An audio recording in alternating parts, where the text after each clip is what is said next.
मान करना है तो पहले ज्ञानेश्वर साहू से निवेदन करता हूँ। रणेंद्र मती की कथा आप सबके बीच में रखे। बोले सदगुरुदेव की जय।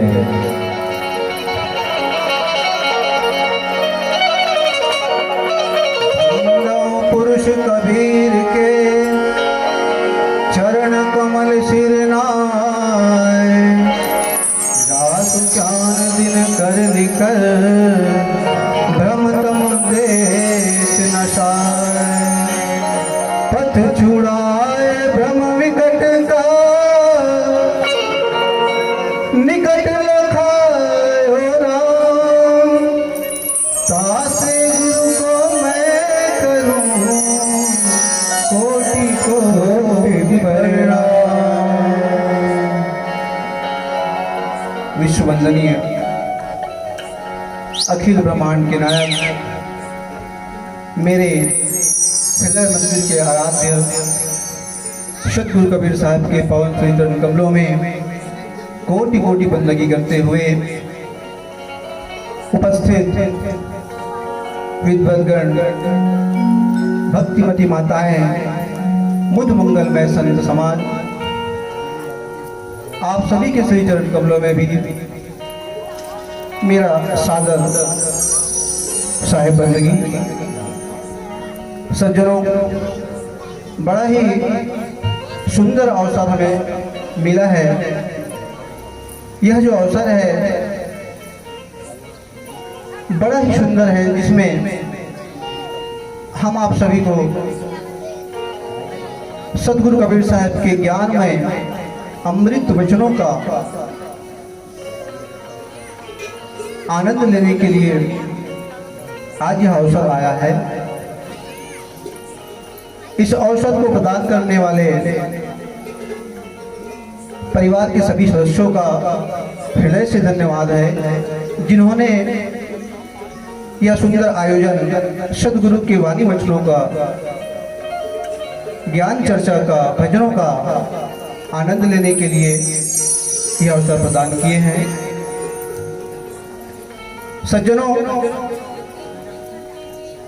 यह जो हम आप सभी को जीवन मिला है वह बहुत ही अमूल्य है, अनमोल है।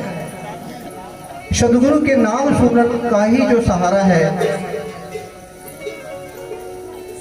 इस कली काल में,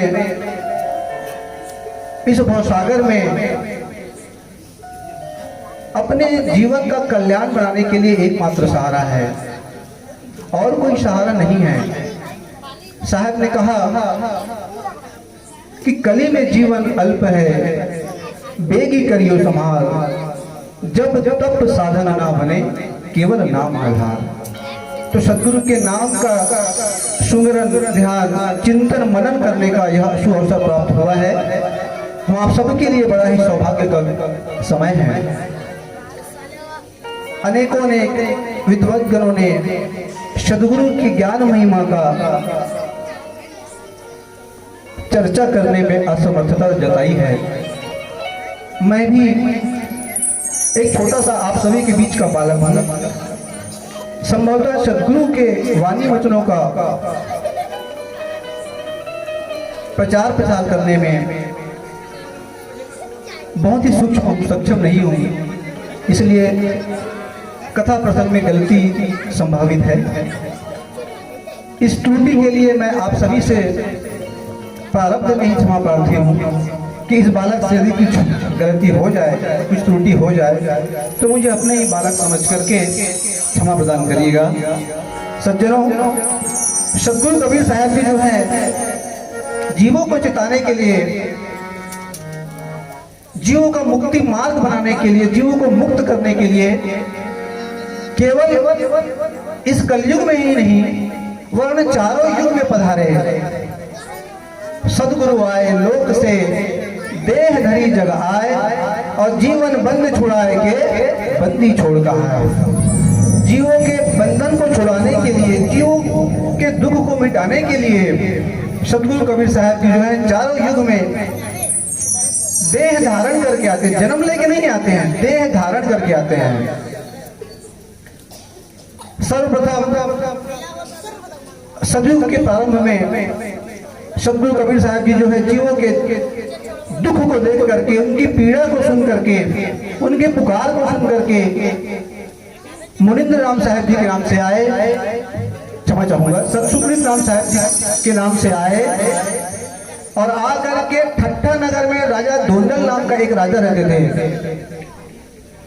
उनको मुक्त किए, उनको ज्ञान उपदेश दे करके मुक्त किए। तत्पश्चात ग्वालियर खेमसरी जी के पास मथुरा नगर में आए और आकर के उनको भी ज्ञान का उपदेश दे करके, सदुपयोग दे करके, सत्यलोक की पहचान करा करके, सत्यपुरुष की पहचान करा करके उन्हें लोक गमन दिए। सतयुग के बीत जाने के उपरांत जब त्रेता युग आए, तब सतगुरु कबीर साहब जी जो है सतपुरुष की आज्ञा से त्रेता युग में मुनिंद्र राम साहब जी के नाम से आए और आकर के जीवों के दुखित पुकार को सुन करके उनको मुक्त करने के लिए, जीवों के पुकार को सुन करके गढ़ लंका में आए। लंका में जब आए तो विचित्र नाम के एक भाट थे, उनको सतगुरु के ज्ञान उपदेश दे करके कृतार्थ किए। रानी मंदोदरी जी को सतपुरुष का सदुपदेश देकर के कृतार्थ किए, उनके मुक्ति का मार्ग बनाए। लंका के राजा रावण के भी पास भी वो आए, लेकिन अभिमानवश लंका नरेश रावण जो है सतपुरुष को पहचान नहीं पाए, उनकी महिमा को जान नहीं पाए। तब जो है वहां से आकर के मुनिंद्र राम साहब जी जो है अयोध्या नगर में आए, जहाँ श्री रामचंद्र जी का जन्म स्थली है। वहां पर आकर के एक मधुकर नाम के विप्र थे, ब्राह्मण थे, जो बड़ा ही सत्संगी थे। उनको सतपुरुष के ज्ञान का उपदेश दिए और उपदेश दे करके उनके जीवन को मुक्त किए। इस तरह से सतयुग और त्रेता युग में सतगुरु कबीर साहब ने आकर के जीवों का उद्धार किए। और त्रेता युग का जब समय निकल गया, तब सतगुरु कबीर साहब जी जो है द्वापर युग में आए हुए हैं और द्वापर युग में वह जो है करुणामय नाम साहब के नाम से अवतरित हुए हैं। आज का यह जो प्रसंग है करुणामय साहब के नाम से अवतरित हुए द्वापर युग की कहानी है, द्वापर युग की कथा प्रसंग है। सतगुरु कबीर साहब कहते हैं, छोड़ो लोग की काया, नर की देह धरी तब आया, करुणामय तब नाम धराया, द्वापर युग जब जग में आया। तो इस प्रकार से जो है करुणामय नाम साहब के नाम से सतगुरु कबीर साहब जी जो है द्वापर युग में अवतरित हुए हैं। और आगे साहब जी कहते हैं, गढ़ गिरनार तब ही चली आया, चंद्र विजय नृप कहाँ रहा, नृप गृह रहे नारी सयानी, पूजे साधु महातम जानी। द्वापर युग में करुणामय नाम साहब जी जो है गिरनार नाम के एक गढ़ में आए हुए हैं। वहां के जो नगर है, उस नगर के राजा रहते थे राजा चंद्र विजय जी।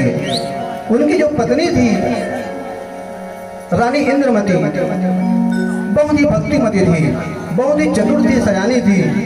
साहब कहते हैं कि वह जो रानी थी वह साधु महात्माओं की सेवा बंदगी करने में अपना सौभाग्य समझती थी। सज्जनों,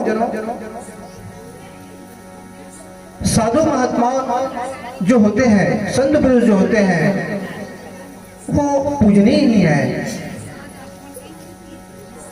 क्यों पूजनीय है? सतगुरु कबीर साहब जी ने संतों की सबसे बड़ी महिमा करी है। वे कहते हैं, जब मिले हो संतन के ते खोजी हो तो पई हो नाही।